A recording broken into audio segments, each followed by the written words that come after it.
தனுஷ் போட்ட plan miss ஆகாது. இப்போ டைரக்ஷன் சைட்ல கான்சென்ட்ரேட் பண்ணிட்டு இருக்க நம்ம தனுஷ் ராயன் படத்துல பாக்ஸ் ஆபீஸ் கலெக்ஷன் கொடுத்தாரு. இதை தொடர்ந்து அவர் அடுத்து பண்றா நிலவுக்கு எம்எல் என்னடி கோவம் படம். இது ஒரு குடும்ப படமாங்க. அட ஆமாங்க, தனுஷ் டைரக்ட் பண்ண, அவங்க அப்பா கஸ்தூரி ராஜா பிரசன்ட் பண்ண, அவரோட சிஸ்டர் சன் பவிஷ் நடிக்க, இதுதான் குடும்ப படமாங்க. ஓப்பனிங்ல ட்ரைலர்ல இது ஒரு யூசுவல் லவ் ஸ்டோரின்னு சொன்னாரு நம்ம தனுஷ். முன்னெல்லாம் படம் முடிஞ்ச அப்புறம் தான் நம்ம படம் இல்லைன்னு சொன்னாங்க.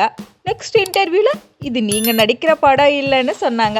இப்போ ட்ரைலர்லே யூசுவல் லவ் ஸ்டோரின்னு சொல்ல ஆரம்பிச்சிட்டாங்க. ஒரு யங்ஸ்டர் லவ் ஸ்டோரியில உருவான இந்த படம் எப்படி இருக்க போகுதுன்னு 21 February தான் தெரியும். இதை தொடர்ந்து நம்ம டியோட இட்லி கடை ரெடி ஆயிட்டு இருக்கு. இதுல அருண் விஜய் நடிக்கிறாருன்னு அப்டேட்டும் விட்டு இருந்தாங்க. இது என்ன மாதிரி கதைன்னு தான் தெரியல. டைரக்ஷன்ல கலக்கிட்டு இருக்க நம்ம டி ஆக்டிங்லையும் விடாம பேக் டு பேக் கொடுத்துட்டு இருக்காரு.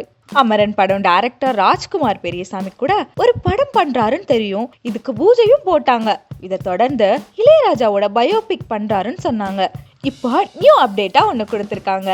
லப்பர் பந்து டைரக்டரான தமிழரசன் பச்சமுத்து கூட ஒரு படம் பண்றாருன்னு, அதுல தனுஷ் கூட 2வது முறையா சாய் பல்லவி பேர் பண்ண போறாங்கன்னு நியூஸ் வந்திருக்கு. இது எப்படி இருக்க போகுதுன்னு வெயிட் பண்ணி பார்ப்போம். இந்த மாதிரி பேக் டு பேக் நியூஸை தெரிஞ்சுக்கணும்னு நீங்க நினைச்சீங்கன்னா நம்மளோட சேனலை சப்ஸ்கிரைப் பண்ணி வச்சுக்கோங்க.